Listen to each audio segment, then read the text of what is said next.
मित्रहो नमस्कार, मी विजय आणि आपण पाहताय आपलं बोल की भावा हे मराठमोळं यूट्यूब चॅनलवरती नवीन असाल, पहिल्यांदा व्हिडिओ पाहत असाल तर चॅनल आपलं लागली सबस्क्राईब करून टाका। मी ज्या पण काही व्हिडिओ पाठवेल त्या नोटिफिकेशनच्या मार्फत तुमच्यापर्यंत पोहोचणार याची मी नक्कीच जबाबदारी घेईल। मित्रांनो, सगळ्यात पहिली गोष्ट म्हणजे आपण ज्या पद्धतीनं संतोष देशमुख हत्याकांड प्रकरणाबद्दल अनेक वेगवेगळे खुलासे वेगवेगळ्या ठिकाणी वेगवेगळ्या वेळेस करू लागलो किंवा आपण करत होतोच। या सगळ्या गोष्टींमधून कुठेतरी काहीतरी पाणी मुरतं हे आपल्याला समजल्यानंतर वाल्मिक कराड आणि त्याची गँग संपूर्णपणे अरेस्टमध्ये गेली आणि त्यांच्यावरती मकोका अंतर्गत कारवाई करण्यात आली। पण एक आरोपी कृष्ण आंधळे हा आजपर्यंत तो कुठेच सापडला नाही। त्याची बऱ्याच गोष्टी त्याच्याबद्दल झाल्या, त्यांनी कशा पद्धतीनं गुंगारा गेला आणि आता दुसरी लेटेस्ट न्यूज अशी आहे की धनंजय मुंडेंना आता राजीनामा देणं भागच पडणार आहे, कारण धनंजय मुंडे यांच्यावरती एक अत्यंत भयानक आजार त्यांना झालेला आहे। तो आजार इतका भयानक आजार असल्यामुळे त्या आजाराची जी काही पुढची प्रोसेस असणार आहे ती खूप वेगळी आणि एका वेगळ्याच गोष्टीतून त्यांना पुढे जावं लागणार आहे। तर हा जो बेल्स पाल्सी नावाचा जो आजार आहे, ज्याच्यामुळे त्यांना 2 मिनिटं एक सलग बोलता येणं हे खूप अवघड होणार आहे, किंवा त्या आजार 6 महिन्यापर्यंत ठीक आणि त्याच्यानंतर तो जास्तही पसरण्याची दाट शक्यता असते। त्याच्यामुळे धनंजय मुंडेंचं आता राजकीय करिअरच संपल्यात जमा झालेले।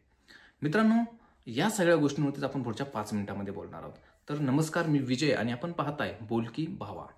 मित्रांनो, ज्या पद्धतीनं संतोष देशमुखांचा खून झाला आणि त्या खुनानंतर धनंजय मुंडेंनी केलेलं स्टेटमेंट होतं की खून फक्त बीडमध्येच होतात का, मर्डर्स फक्त बीडमध्येच होतात का, हे जे हे होतं म्हणजे आता हे जे धनंजय मुंडेंचं स्टेटमेंट होतं की असे खून फक्त बीडमध्येच घडतात का, त्याच वेळेस त्यांनी संतोष देशमुखांच्या पार्थिवाचा, त्यांच्या एकूणच डेड बॉडीचा आणि एकूणच त्यांच्या कर्तृत्वाचा त्या ठिकाणी अपमान करण्यात आला होता।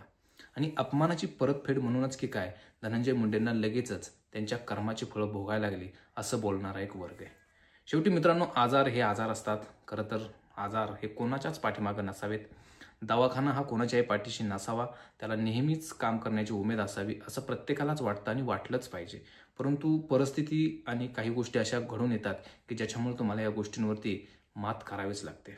धनंजय मुंडेंना या आजारातून बरे होण्यासाठी आपण नक्कीच ईश्वरचरणी प्रार्थना करू।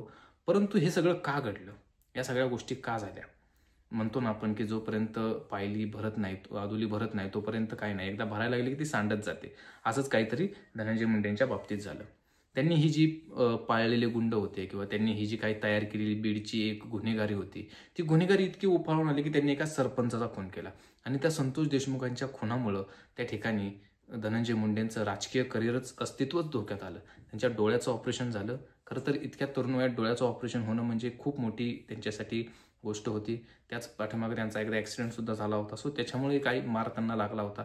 या सगळ्या गोष्टींमधून धनंजय मुंडे बाहेर पडत होते, परंतु पुन्हा एकदा या प्रकरणामुळे ते आत गुंतले आणि आता त्यांचा अन्न व नागरी खाता जे त्यांच्याकडे आहे त्याचा राजीनामा त्या ठिकाणी आता त्यांना देणं भाग आहे। कारण कृषी मंत्री जे कोकाटे आहेत, माणिकराव कोकाटे, यांना सुद्धा 2 वर्ष तुरुंगवासाची शिक्षा झालेली आहे। सो त्याच्यामुळं ती दोन्ही पदं अर्थातच छगन भुजबळ यांच्याकडे जातील असं म्हटलं जाते, परंतु अजूनही त्याच्याबद्दल कुठलीही प्रकारे इत्यंभूत माहिती समोर आलेली नाही। सो त्याच्यामुळं त्याच्यानंतर आपण ते बोलूच।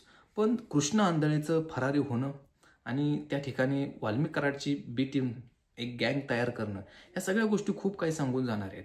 कृष्ण आंधळे हा अंडरवर्ल्डमध्ये जाऊन मोठं काम करू शकतो किंवा तो बाहेर जाऊन स्वतःचं साम्राज्य उभं करू शकतो का, तर 100% करू शकतो। कारण त्याची ज्यावेळेस संपत्ती जप्त करण्यात आली त्यावेळेस त्याच्या संपत्ती जप्त करण्यापाठीमाग काही गोष्टी अशा होत्या की ज्याच्यामधून हे सगळं बाहेर पडत होतं आणि बाहेर पडताना आपल्याला ते दिसत सुद्धा होतं।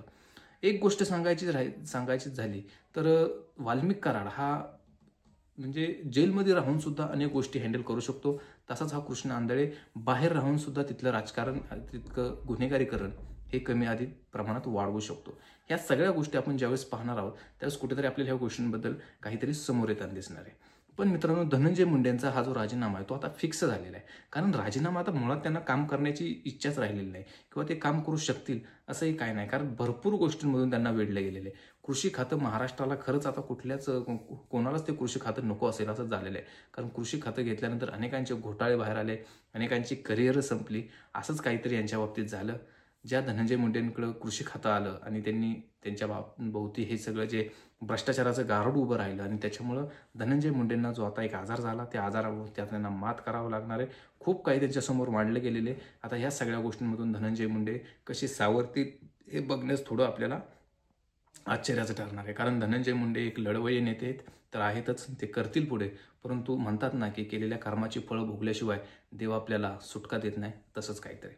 व्हिडिओ आवडला असेल तर नक्की कळवा. चॅनलवरती नवीन असेल तर सबस्क्राईब करा आणि असेच माहितीपूर्ण व्हिडिओ पाहण्यासाठी आपलं चॅनेल लागलीच अपडेटमध्ये राहा. धन्यवाद. जय हिंद, जय महाराष्ट्र.